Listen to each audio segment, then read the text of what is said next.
Hi, I'm Renelle Golden, and you're listening to the Movie Making Podcast. This episode is brought to you by Atlas VPN.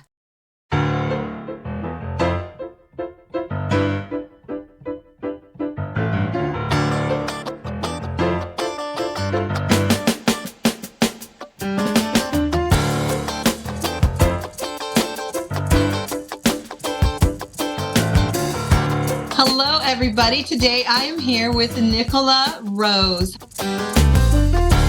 How are you doing? I'm good. How are you? I am good. I'm so happy that you're here. You are a writer and a director, and you have been, despite the pandemic, you have been able to make feature films and get them finished and out there now. So I want to talk a little bit about how did you end up as a filmmaker? I kind of stepped in sideways from theater. I grew up doing theater. I grew up doing theater classes. Performing? Performing, doing shows and stuff. So I don't perform anymore, and I haven't for most of the last decade. I didn't mean to quit, but that's what happened. And I don't know. I had passion, telling the story. It was always there, but I feel like I am just way better suited as a director than I ever was as a performer, and I haven't missed it. Oh, that's good. Because, at a certain point, where you're meant to be. Yeah. Oh, I think it's the best fit. Wow. And I stepped in sideways from theater and from performing. I was actually a professional puppeteer for about cool.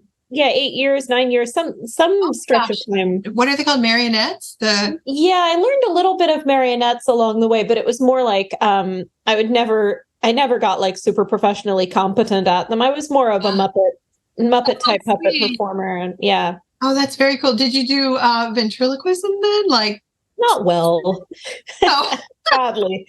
Me either. I probably tried a few times with, my kids or something, but I love that. What a cool background to have. So at what stage do you go to college, and you've been all over the world? You went to college in Paris. What kind of moved you into writing? Because you became a writer and you've been writing a lot now. Yeah, that was something I always did, but oh wow. It really took off, at the beginning of the pandemic. I was so I had written and directed by that point 4 or 5 short films, I think 4 short films and one little tiny set of webisode, like a web series. Oh, cool. Okay.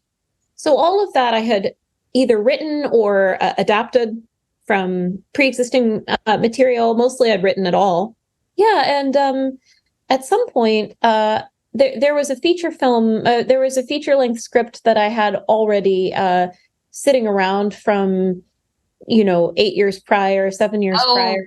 Oh, wow. And COVID hit, and I was thinking, I don't know how long this is all going to last, but when I can, the next film I make should either be a feature film, or I should get out of this because I can't just keep making short films forever. Oh, yeah, you've got to move on. If you're going to make a career, you need that feature to have something to do with it. Your shorts are great for like festivals and winning awards or getting... That's what it's for. Right. Definitely. But features move you to like the next level. They really do. And they're their whole other creature, because you're at it not just for like a few weeks, you're at it for months sometimes. So, that's cool. So what was your first feature, and what was the script about? Sure. My first feature was Goodbye Petrushka, which came out in 2022 and is now distributed and streaming on a few different platforms. Depending where you are in the world, it's different, but Tubi is one platform where it's available in a bunch of countries, the US, the UK, Canada, Mexico, New Zealand, Australia, and I think a couple others, Spain maybe. Oh, wow. What does Petrushka mean? Is that a city or the character's name, or what is that? It's a couple of things. So the short answer is that Petrushka is a Russian puppet character who is like a folk character, and was also the subject of a ballet by Stravinsky that was performed in the early 20th century by the Ballet Russe.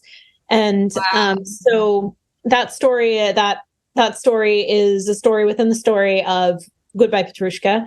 But it also means parsley, which It means parsley. Like that's I love that. Yeah. Means parsley. Let's. Yeah. Yeah. So Goodbye Parsley is technically its title. I love it.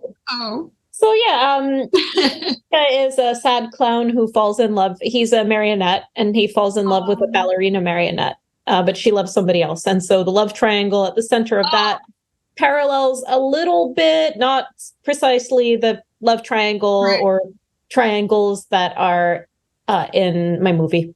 Oh, wow. That's kind of a cool concept. It's also a little bit complex, or it's hard to explain in a few words. And like, here's Petrushka in 2 words. Nope, never mind. It's going to be 40 words. Yeah. But, obviously it's a good film. It is out there. It's doing well, and people are able to still watch it. So very, very cool. Yeah. How old were you? You were young when you wrote that then? That's the one you had sitting around? It was sitting around. Oh, I was even younger when I wrote. Well, I'll get back to that. But I want to say I was just out of grad school, maybe 24, when I wrote what was the original script for Goodbye Petrushka. And then when I took it out of the mothballs when COVID hit, so March 2020, I had just made a connection with a producer called Tierney Borbor, who is one of my business partners. Wow. Yeah, she helped me produce both Goodbye Petrushka and my most recent feature, Magnetosphere, which is... I love that. That's very... Yeah. And so she and I developed... one of the things that she's really good at is sort of instinctively knowing where things need to go. And she'll give suggestions that sort of get you thinking in a different direction. They're not specific suggestions necessarily. It's more like creative suggestions. Like sometimes they're creative and sometimes they're logistical, like something that might say help with budget. It tends to be creative. It tends to be something like, I think you want to go in this direction and I don't know how, but I know you're going to know. She thinks like a producer. Here's how we can save money. Here's how we can do this and make it look like more with less kind of mindset. You gotta. We all need that. Yes. What I had to learn to do too, because I didn't go to film school, and that's probably something interesting for folks at home to know is that you found your way into this. Oh, that's awesome. I didn't know I wanted to make films until 2012. Wow. So I wasn't. What inspired you? What made you think I need to make films? How'd you get there? So the immediate cause was that I went to see Moonrise Kingdom by Wes Anderson in the theater. This is when I was living in France. It actually opened in France before it opened in the US because it premiered at Cannes. And so it was in, the cinemas in Paris. And I went to see it. And I remember this feeling of just sort of, I didn't know what I was there to see. I didn't really know who Wes Anderson was. I mean, I sort of did because I'd seen Royal Tenenbaums and Darjeeling Limited, but I've forgotten about what they were. I was like, oh yeah, those odd little films that I saw years and years ago. They didn't make an impression on me yet for whatever reason. I mean, they did because I remembered the style, but sort of faintly. And for whatever reason, it wasn't the time yet. So anyway, I went in to see this film, and I remember just sort of this feeling of levitating out of my seat when the first sequence started, where the kids are listening to The Young Person's Guide to the Orchestra. They're listening to Benjamin Britten on a little record player. Oh, wow. Old little Fisher-Price record player from the 60s. And the fact that they're listening to this thing and it's not made a big thing of. It's not like, oh, look at these, rarefied children listening to classical music. That's not it. It's just part of the story. Wow. And it was very much like the way I grew up. Like classical music was a big part of how I was raised, my family, but it was never like, oh, here's this like rarefied by somebody, right? Chopin or something. It's just, it's just something there. It's an entertainment. And so I love it. I did. I absolutely loved that this movie, quite apart from the content, it just showed me what a movie could be stylistically in terms of music, in terms of visuals, in a way that I hadn't necessarily put 2 and 2 together. Now, I had written some screenplays when I was much younger, like a kid, like my a good friend of mine, family friend, had was doing some screenwriting, and back in the day, there wasn't Final Draft. You couldn't look this up online. So she gave me books on format and was like, here's how to write a screenplay. I was like, oh, okay. And I would make a word. Oh, thank God for those books, right? That's how I learned, learned out of books. And so, here I was in Florida, 12 years old, sort of like on my stomach, flopped on the rug, reading the book, something like, I can duplicate this Word document. Oh my gosh, I love that. I love it. But yeah, no, I didn't actually put two and two together about becoming a filmmaker till I went to France, was watching this movie. It was like, oh, and the light bulb went off. And when you left that movie, your wheels are like turning. Suddenly, you're like, I could do this, I could do that. And yet it took me three more years before I actually made my first stab at a film, which was a web series. Oh, wow. Wow. That's very cool. What was the web series about? My web series, which is not really out there to see anymore, which is completely fine. That's sort of I have a few of those. Yeah. Purposeful decision after a while. Very, very glad I made it. The actors were wonderful.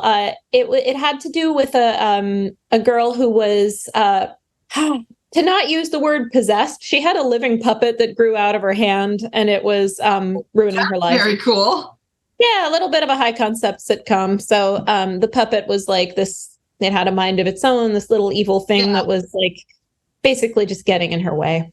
So. Oh, interesting. That's really cool. Wow. Wow. So what's your latest about? How'd that come to be?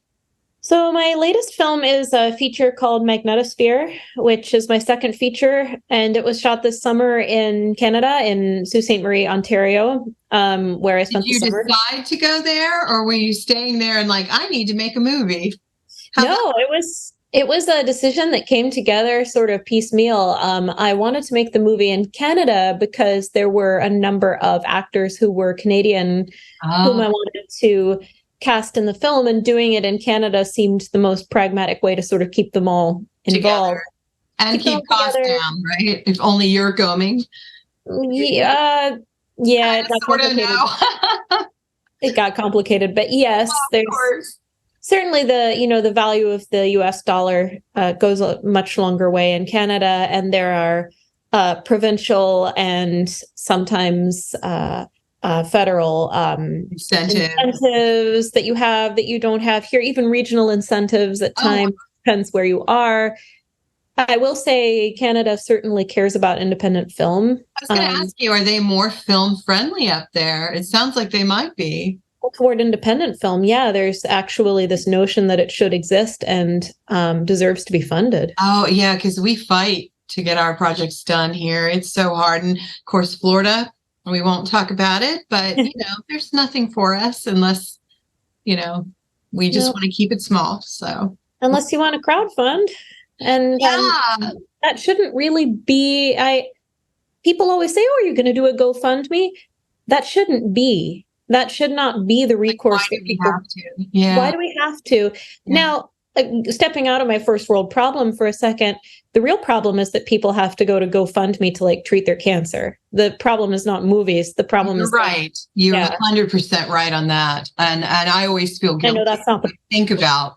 No, because I get it. You can still make movies. I'm not saying, but I want to be next to somebody who needs to save their life because I don't want to go on GoFundMe. Exactly. There's other sites for it, by the way. It's not really GoFundMe. That's it's Indiegogo. It's Kickstarter. It's Seed and Spark. Spark's a biggie. Yeah. Oh wow. But none of this should have to be happening. And I'm not saying that the government is ever the answer for everything. It's probably never the answer. But at the same time, just the fact that there's no sort of support or subsidy in most cases for there is, but it's so political. You have to be saying the right social justice words at the right times, and it becomes very disingenuous. And, there are people out there who actually have genuine things that they need to say and get across. And then, you don't want to be put into the position of being made to feel like you're forced to be a poser just to get something off the ground. It's not fair to people who really have something to say. Every time, if I even consider that, there's a big internal battle for that very reason. Mm-hmm. There's got to be another way for me because these other people maybe need it more. And it's tough. It is tough. I will say, I think there is always a way. I've found that because the probability of my last two films being done was just about nil. And the fact that they did get done tells me, because I don't come from big money. I don't come from money. I don't have large amounts of money. I have wonderful connections. That's the one thing I have. But they didn't like fund the film necessarily. They helped, really, they almost happened through trying to get the films done. It was almost a consequence rather than a pre-existing set of circumstances. But that makes sense. Yeah, you meet people as you go. But I guess my point is there is always going to be a way for something to happen, but sometimes it just takes so much longer than you expect. I mean, I know I'm preaching to the choir, like this is... No, I totally get it. It's the reality of the film industry. And for people, that are jumping in to do this, it's not overnight. And to make things that you're proud of, not just for a credit or to say, hey, I'm doing this or that. No, it takes time. And I think I still have a hard time stomaching that. And as a filmmaker, I've been making movies since 2010. And I get frustrated. I'm like, why am I not doing this now? And, we didn't let the pandemic stop us, which was a funny thing because my son had just become my writing partner. And we were in production on our first feature film that we wrote together in February. We were filming some stuff to get like a trailer done or proof of concept. And we had an investor. By the end of March, everything was shut down. And our investor was like, I'm sorry, guys, we don't know what's happening in the world and I can't do this.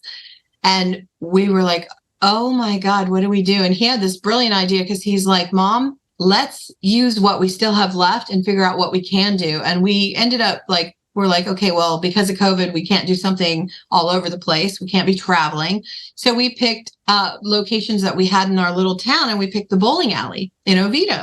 Perfect. Yeah. We have a bowling alley in our film. Yeah. And we're like, okay, what can we do? And so we wrote a script. And believe it or not, in 9 days, but that's because I'm weird. I go into zombie mode and can't stop till it's done. And then I started talking to different connections. And by the end of the year, we had shot it. We were the first SAG approved, one of 6, I think, for that level. And we had to learn about, to get the approval, like air quality, how the air, wherever your locations are, what's the filtration system and all this stuff, and write these reports.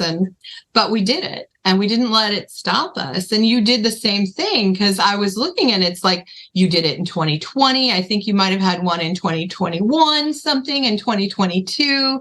You didn't let it stop you. Not money, not... I should qualify those things. To an extent, you're looking at release dates. Oh, well, that's true. Yeah. To be fair. That's true. Always, right? Yeah. My last short, Biff and Me, did come out in 2020, but it was shot just under the wire before COVID started. I think we shot in November 2019 and post-prod, early 2020 before COVID. Wow. But Goodbye Petrushka, my first feature, actually was shot in 2021, in June 2021. So really, deep into it. Yeah. Oh, wow. Wow. There was a variant, maybe Delta, going on at that time. So, did you notice anything different in the process of filming before COVID and after? Did you have a lot of differences for how you approached it? Well, there was certainly there were more. At the time that we shot that, at the time we shot Goodbye Petrushka, vaccines were becoming available, but they weren't widespread. So. Right.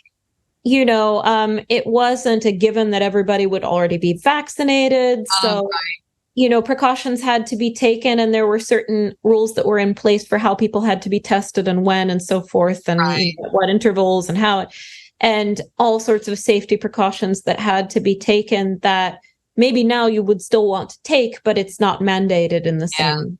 I always wonder because, I wonder how much can we do? And, I want to respect people's personal beliefs and stuff, but I do worry about everyone getting sick. And so it's different. Atlas VPN is offering podcast listeners 86% off their 2-year VPN subscription. That's less than $2 a month to make sure your family's personal data is securely protected on all their devices. On top of that, you can get an additional 6 free months of service when you purchase in time for the new year. Now you can utilize all that Atlas VPN has to offer, like their next-gen encryption, safe browse technology, and data breach monitoring. Keep you and your loved ones protected from cyber threats in 2024. Go to get.atlasvpn.com/moviemakingpod. That's get.atlasvpn.com/moviemakingpod to get 86% off today. Do you have your next project planned? Are you already brainstorming on the next one? Or you're editing it? I'm editing it. That's Magnetosphere. And I actually never said what it's about. So in a nutshell, Magnetosphere is about a 13-year-old girl named Maggie who has synesthesia, which is a neurological perceptual condition where your senses are basically combined or crisscrossed so that you might hear color or see sound or perceive the days of the week as having colors or letters as having assigned colors, or maybe something with smell or taste, like you smell colors, something like that. You end up with a lot of different, you process everything very differently, I imagine. And you do. It's a sensory processing thing. It can be co-occurring, I think, often can be co-occurring with things like ADHD, things like dyslexia, dysgraphia, which is, the one with numbers. I'm sorry, that's dyscalculia.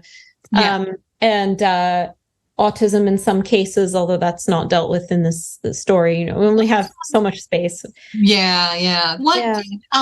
What inspired you for that story? Is it based on like kind of a true story? Because that's a unique subject, but also really important. I am surprised that I seem to be the first. I'll qualify this by saying this is not the first time that synesthesia has been dealt with in media, but it seems to be, as far as my producers and I could ever tell, it seems to be the first time that it's literally at the center of a film. We think it's the first one. And honestly, I'm astounded that would be the case because a lot of people know about this. It's extremely common. It's a very present thing. But the thing is, we all go around like, your family members go around within their own perception. It's the only thing we can live in, right? So we don't like go around thinking, I think my senses are combined, because they just are what they are. Yeah. But some people have it to such a like distracting degree that they know something is different or it interferes, which is what happens in the movie. She has very strong emotionally based synesthesia, so feelings have colors, and other people's feelings even project colors to a certain extent. So the movie's kind of about her journey and how she comes to live with this condition. Basically, so it is a comedy, so it's being done with a light touch because this thing isn't a disease, it isn't a disorder per se. Right. It's almost too common to be a disorder. Oh, wow. However, for that character, it's very dramatic because she's 13. So it's synesthesia meets puberty. Ah, okay. Yeah. Wow. I didn't know that. That's interesting. Yeah. So it's like in this story, she's experiencing her first love and a move across the country and all these sort of new stimuli, first best friend. Oh my gosh, it would be so overwhelming. I'm glad you did it with humor. Wow. Oh yeah. If you made this dramatic, it would just be. I think it'd be so heavy. Yeah. Oh, and it's not even something that can hurt you. It can interfere with your days, but that's about it. Right. It's just a different way of processing, I guess. Oh, wow. That's a cool concept. In your future films, do you think that you will be tackling, these meaningful subjects, or are you open to everything? I'm open to a lot. It's hard to say what I will tackle next, but I know that I like these things that are sort of, focusing on someone's internal state. And love that. Yeah. I probably haven't done a single story that hasn't been somehow a fish out of water story. I love that. That is so cool. So cool. What would you kind of like want to tell people that are going to become a filmmaker? Because not everyone's going to go to school. Not everybody knows where they want to fit in. So what advice would you share? To somebody that wants to become a filmmaker, in general, just go ahead and make something, because, there's only so much that you can learn theoretically, and it's not going to really fill in the gaps for you. You can't learn without doing. Yes, I love that. That is so true. And doing, actually, it seals the deal. When you're learning, you hear it, you see it, when you do it, I feel like it becomes a part of you. So that's very good advice. Where can people like find you and find your films, or, what you're doing nowadays? So my website is nicolarosedirects.com, but for more sort of lively and frequent updates, to an extent, I have a couple of Instagrams for myself, which is Nicola Rose Directs, and then same as my website. And then I have one for each of the 2 feature films, Goodbye Petrushka, which is already out on Prime and Tubi and Vudu and Google Play and this and that. How do you spell Petrushka?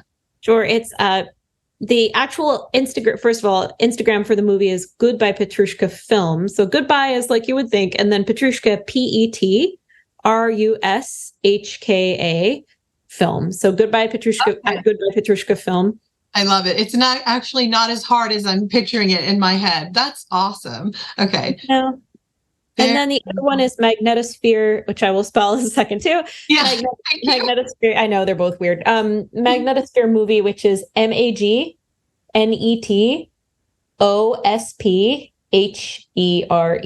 movie.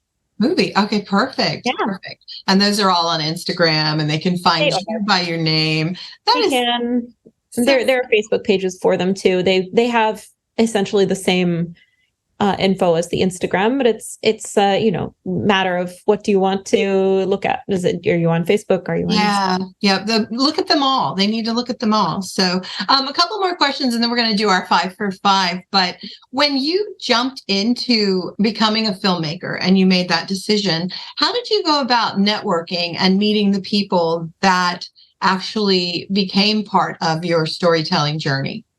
When I became a filmmaker, I knew very few of the people I know now. I think most of the people that there are very few people in my life outside of my family that I was close with before filmmaking. So it wasn't that I didn't have a sense of how to network, because I have always been social. So I like meeting people. I like going to events where there are people to meet. Oh, nice. It's just that it took a different form when I started going to film festivals and, film events and things like that. Was that the main way that you networked and things like that? I'm always curious how people do it, because some people strictly did it through their degree and other people did it through actually just, okay, I'm making a film, and it evolved. No, I think it's through making films. It's through meeting crew as you make films and as you do post-production and as you do marketing and as you do this and that, but also going to events, even social media, things like, LinkedIn and Facebook and so forth. LinkedIn's been really good for good quality talent as well. And that's always interesting. I find that very interesting. So you have been awesome to talk to. Is there anything left that you'd like to share about what you're doing or what you have coming up? Nope. Just, keep an eye on Magnetosphere, because that will be out next year. You'll be hearing more about that. And go ahead and watch Goodbye Petrushka, because it's already out. On Tubi. And on Amazon Prime. Oh, sweet. Kind of everywhere in the world. All right. Well, then we're going to do our 5 for 5, and they're just fun questions. So whenever you're ready, I'm going to start. Yeah, I'm ready for you. This is my only organized thing I do during the whole interview. Yeah, go for it. Okay, here we go. Question number 1. What is your favorite food? Sushi. Oh, there you go. Yeah. Any particular kind or all sushi? Dragon roll, if I'm being, if I'm splurging, if I'm really going wild, Now I gotta go eat. No. Yeah. All right. I'm hungry. Question number 2. What is something that inspires you or motivates you that is not film related? Music and coffee. Oh, both are good. Usually, they're good in tandem too. They are. It's so, so true. So, okay. Next question. What is something in your life that you have always dreamed of doing, but you haven't done yet that isn't film related? I will not get to do it, but I always, dreamed of being an ice skater. I think about that when I'm trying to do something really difficult. I relate it to like athleticism and oh wow, you're doing landing that jumps triple spin in your head or whatever they're called. Yeah, you're landing a spin. Something that, by the way, I will never do. So this is a parallel universe. This is something I never had the talent for, but you never know. But well, yeah, I get it. You've got to start those things really young. Got to start them young. And another one would be being a concert pianist, something like that, like playing pieces that really mean a lot to you. And do you play? No, I don't. I've taken some lessons. That's about it. Oh, wow. My mom could play anything, and it always amazed me. I never had that ability. But she put something in front of her, it didn't matter, classical, anything. She just, and you're like, how did you do that? Which was great at Halloween, because we'd pop the window a little bit and she'd play scary music as the kids like came up to knock on the door. Oh yeah, it was weird, but it was fun too at the same time. So, all right, back to simpler questions. Number 4, what is one of your favorite songs to sing at the top of your lungs when you're in the car? Oh gosh, I have a few. My number one, there are people who know me who, if they're hearing me wind up to it, they know what I'm going to say. Oh, it's coming. Here it comes. It's a French song called Les Cornichons, which means the pickles. It literally means the pickles, by Nino Ferrer, who was French and Italian. And I actually used this song at a great amount of pay in my short film Biff and Me. Oh, that's cool. That is so silly. It's about like having a picnic, and I have no idea why this song even exists, but it is so silly and so much fun. Oh my God, we need more songs that are fun and silly and not heartbreak and, humanity's invention. We need those too. We do. That's true. All right, final question, and this one I find very hard for myself and everyone else, if they're a filmmaker. So, what is your favorite movie? Oh, well, it's a cop-out answer because I told you it's one inspired me, Moonrise Kingdom. Oh, that's so... But did I say that before we started recording? So maybe it's not a cop-out. Okay, all right, say it again. Moonrise Kingdom. Moonrise Kingdom. Mm-hmm. Okay, very cool. I'm going to have to check it out because that one I haven't seen. I'm going to write it down. So. Wes Anderson. I have like a top 5. But, wow. Do you have a go-to movie when you need like a pick-me-up or some type of just awe moment, inspiring? It depends what I'm looking for. The answer would be different depending. Am I looking for inspiration, like editing wise or musically, or am I just looking for inspiration for a story, or do I need something I've seen before, or is it a director whose work I haven't seen and want to see more of their stuff? That's awesome. So it's true. And I use movies for inspiration. Like when I'm writing, I put it on. It doesn't matter if I've seen it, not seen it, if it's good, if it's bad, just having that flow in the background while I'm writing. I don't know what it is, but I love that. So you have been awesome to talk to today. Thank you so much for hanging out with me. And when you get ready to release your movie, if you want to come back and we can talk about it and let people know where it's going to be and all that good stuff, that'd be awesome. That would be amazing. Thank you so much. Thank you, and wish you a great weekend. You too. Thank you very much. Movie Making with Renelle Golden is brought to you by Samira Entertainment, supporting indie films and the filmmakers who create them. Stop by their website to learn more, www.samiraentertainment.com. That's www.samiraentertainment.com. You've been listening to Movie Making with Renelle Golden. Be sure to come back for our next episode where we bring you the people who make movies you love. Got a topic about filmmaking you want to hear on our podcast? Send us an email at moviemakingpodcast@gmail.com. Thanks for listening.